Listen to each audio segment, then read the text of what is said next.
السلام علیکم، شہزادی وائس میں خوش آمدید۔ احمق بادشاہ کے ساتھ میں ہوں آپ کی ہوسٹ صالحہ رانا۔ جی ہاں، آج کا عنوان ہے احمق بادشاہ۔ تو چلیے آج کی کہانی شروع کرتے ہیں۔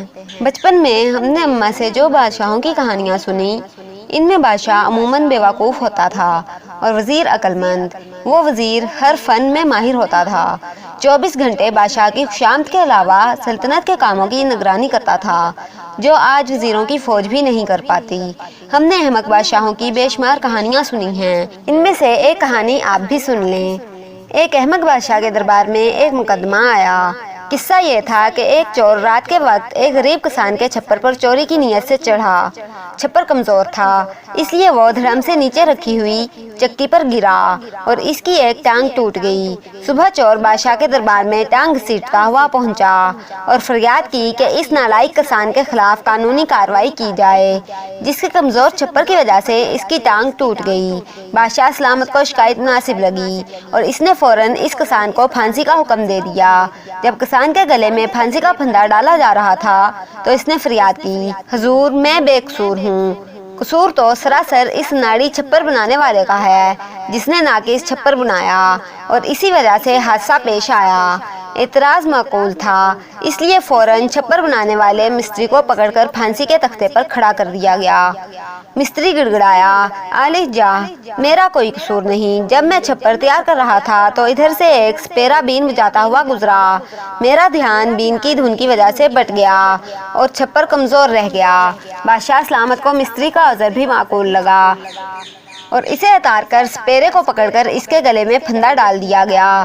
جلاد اور سپاہیوں کو خسر خسر سن کر بادشاہ نے چیخ کر انصاف میں تاخیر کی وجہ پوچھی۔ جلاد نے کہا، عالی جاہ، سپیرے کا قد بہت لمبا ہے، اس کے پیر زمین سے اوپر اٹھ نہیں سکتے۔ ارے احمقو، اس میں اتنا سوچنے کی کیا ضرورت ہے، کسی چھوٹے قد والے شخص کو پکڑ کر لاؤ۔ بادشاہ نے ڈانٹ کر کہا۔ اب ایک غریب چھوٹے قد والے شخص کو ڈھونڈ کر لایا گیا جو بازار میں سبزی بیچ رہا تھا۔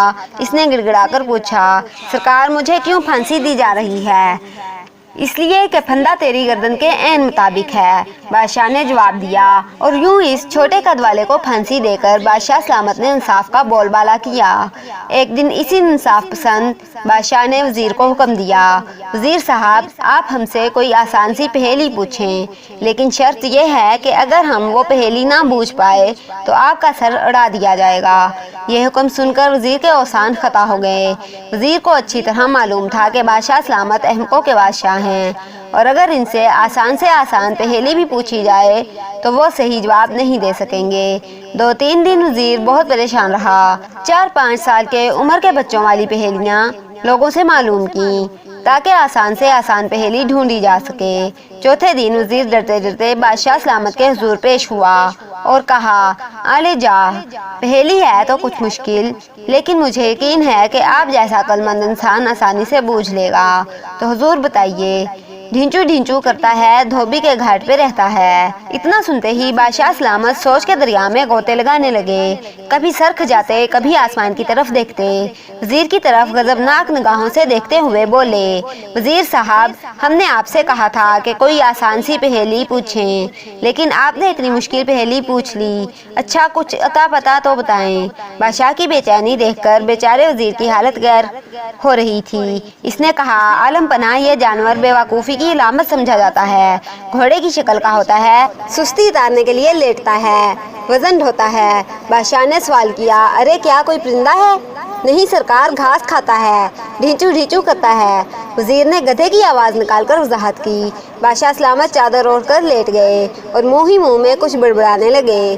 کچھ دیر کروٹیں بدلنے کے بعد اچانک تالیاں بجاتے ہوئے اٹھ بیٹھے اور اعلان کیا، آ گئی بھائی، سمجھ میں آ گئی، وزیر کی جان میں جان آئی، جی عالم پناہ فرمائیں۔ کتا، بادشاہ نے خوش ہو کر کہا۔ کچھ دیر تک تو وزیر سکتے میں رہا اور اپنا سر سہلاتا رہا، پھر کچھ سوچ کر بولا، حضور شاید یہ پہیلی آپ اس سے پہلے سن چکے ہیں، جو اتنی آسانی سے صحیح جواب دے دیا۔ ختم شد۔